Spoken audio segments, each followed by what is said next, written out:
সুপ্ৰভাতম। আজি এটা নতুন ভিডিঅ' লৈ উপস্থিত হৈছোঁ।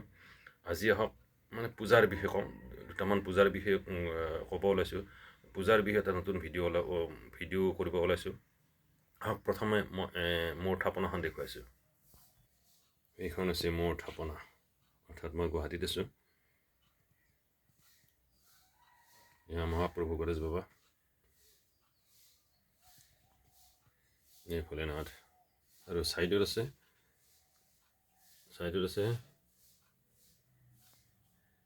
দুৰ্গা গোসাঁনী, কালী গোসাঁনী, দক্ষিণা কালী। ফটো ৰাখিব পাৰে, একো নহয়। এইটো হৈছে হনুমান, নাৰায়ণ, আৰু ছাইডত আছে নাগসাপ, আৰু ওপৰত আছে চাইবাৰ ফটো আছে। আৰু এইখিনি মোৰ গোসাঁইৰ বস্তু হয়। আৰু এইখন আছে কুবেৰ যন্ত্ৰম, সৰ্বকাৰ্য সিদ্ধি যন্ত্ৰম আৰু শ্ৰীযন্ত্ৰম। সদায় এটা কথা জানিব, সদায় আমি ৰাতিপুৱা গা পা ধুই নিজৰ ইষ্ট দেৱতাক স্মৰণ কৰিব লাগে। ইষ্ট দেৱতাক সদায় স্মৰণ কৰিব, নিজৰ ল'ৰা ছোৱালীকো শিকাব।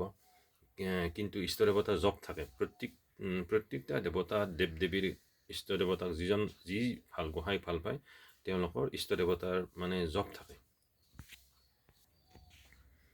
গতিকে জপটো সদায় মই যেনেকৈ ভাল পাওঁ, মহাদেৱ গণেশ বাবাক মাক এইখিনি ভাল পাওঁ, তেওঁলোকৰ জপ কৰোঁ।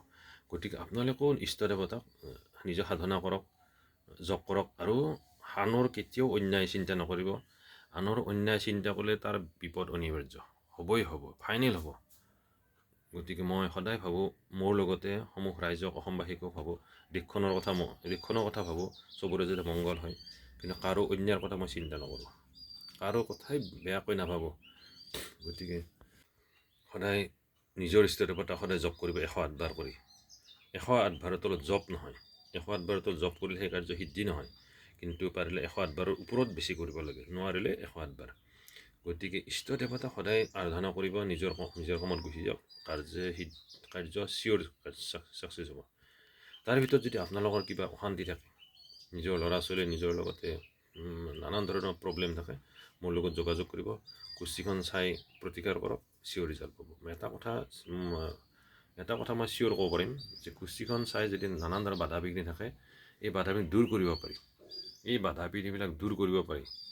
তেওঁলোকক আপুনি পূজা কৰিব নোৱাৰে, তেওঁলোক ফুলপাতো দিব পাৰিব, বাবাৰ চৰণত, গণেশ বাবাৰ চৰণত বা নৱগ্ৰহৰ চৰণত ফুল এটা দি সেৱা কৰক, তাতেই মহাপ্ৰভু সন্তুষ্ট হ'ব।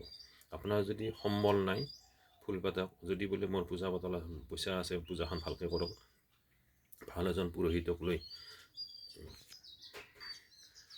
পুৰোহিত ধৰি পূজাভাগ কৰক।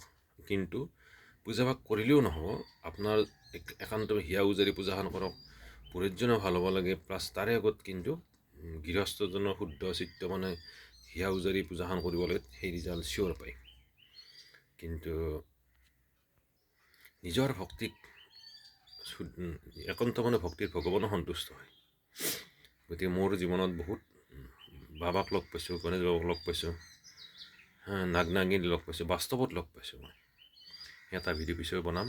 গতিকে মই 5 পেটা বেলপাত পাইছোঁ, 5 পেটা বেলপাত পাইছিলোঁ, 5 পেটা বেলপাত। আৰু এটা কথা কওঁ যে আপোনাৰ নিজৰ থাপনাখন বা নিজৰ মন্দিৰ, নিজৰ গোসাঁই ঘৰ সদায় ঈশান কোণত স্থাপন কৰিব। মই ভাড়াঘৰত আছোঁ, কিন্তু ভাড়াঘৰত থাকিলেও মোৰ ঈশান কোণতহে মই গোসাঁইৰ থাপনা ৰাখিছোঁ। অৰ্থাৎ ঈশান কোণতহে গোসাঁইৰ স্থাপনা, বিষ্ণু স্থান বুলি কয় ঈশান কোণটো।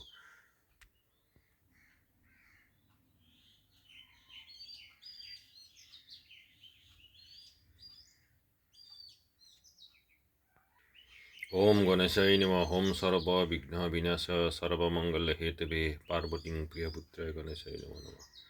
ওম শিবায় বিষ্ণবে শিবরূপিণী অনাদি জগদীশ নমো হরি হরাত্মনে। ওম ত্র্যম্বকং যজামহে সুগন্ধ পুষ্টিবর্ধনম উর্বারুক বন্ধনম মৃত্যুর্মুক্ষমৃতৎ। ওম ত্র্যম্বক শিবায় নমঃ। দেবদেব মহাদেব নীলগ্রীব যথাধর বাটবৃষ্টি হরদেব মহাদেব নমস্তুতে। শিবাশন্তকর্ণত্র হেতবে নিবেদয়ামি সৎপদং তং গতি পরমেশ্বর। ওম নমঃ শিবায় নমঃ। ওম নমঃ শিবায় নমঃ। ওম নমঃ শিবায় নমঃ। ओम सर्वमंगलमंगल्ये शिवे सर्वतोषरिके शरणत्रम्बके गौरी नारायणी नमस्ते महिषाग्नि महामेशामुण्डे मुण्डमलिनी आयुर्गं भुजं देहि नमस्ते दक्षयज्ञ विनाशं शक्तिपीठे सनातने गुणश्री गुणमयी नारायणी नमस्ते शरणगत दिनत्र परित्राण परिवरणे हरदेवी नारायणी नमस्ते ओम ह्रीं दुर्गेन्द्रकृष्ण ओम ह्रीं दुर्गेन्द्रकृष्ण ओम ह्रीं दुर्गेन्द्रकृष्ण कालिकाय विद्महे स्महन्नवसन्नतिं तन्नो दिव्या प्रचोदयात् क्रीं क्रीं क्रीं हुं हुं दक्षिणकालिके क्रीं क्रीं क्रीं हुं हुं स्वाहा